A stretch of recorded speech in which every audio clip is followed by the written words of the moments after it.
رات کے 10:30 بج رہے ہیں اور یہ ویڈیو میں بنا رہا ہوں کیونکہ ایک بہت ہی ضروری بات آپ لوگوں کو بتانی ہے۔ آج سے کچھ دنوں پہلے ہمارے ایک بھائی نے مجھے ایک واقعہ بتایا تھا کہ وہ کسی کام سے کسی کمپلیکس میں گئے تھے جہاں پر ایک بچی جو کہ برقعے میں تھی اور اسے ایک لڑکا پریشان کر رہا تھا، اس کے ساتھ زبردستی کر رہا تھا۔ جب وہ لڑکا چلا گیا تو انہوں نے راستے میں، کیونکہ وہ دونوں ہی میٹرو کی طرف جا رہے تھے، تو انہوں نے راستے میں اس لڑکی سے بات کرنے کی کوشش کی اور پوچھا کہ کیا معاملہ تھا۔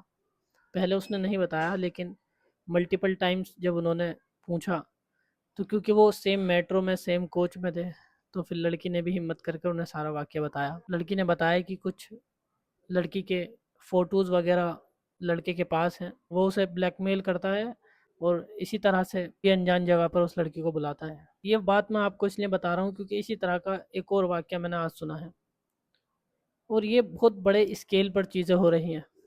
ہمیں یہ دیکھنا ہے کہ ہماری بچیاں جا کیسے رہی ہیں یا ہماری بچیوں کے فوٹوز ان کے پاس جا کیسے رہے ہیں، یہ بڑا سوال ہے۔ اس میں جو سب سے اہم چیز ہے وہ ہے تربیت۔ آج ہماری بچیوں کے دل دماغ دین سے، قرآن سے، ایمان سے خالی ہیں۔ بات کرنے سے صرف کام نہیں ہوگا۔ میں چاہتا ہوں کہ ہر ایک انسان کو اور انسٹیٹیوشنز کو ایک تربیتی نظام بنانا چاہیے۔ ہم خود اس چیز پر کام کر رہے ہیں۔ میں آپ سے ریکویسٹ کروں گا کہ آپ لوگ مشن ورلڈ کلاس لائبریری میں کنٹریبیوٹ کریں۔ یہ بہت چنتا کا وشے ہے اور یہ ہم سب کے لیے بڑی غیرت کی بات ہے جب ہم اس طرح کے واقعہ سنتے ہیں، اس طرح کی باتیں سنتے ہیں اور ہم کچھ نہیں کر پاتے۔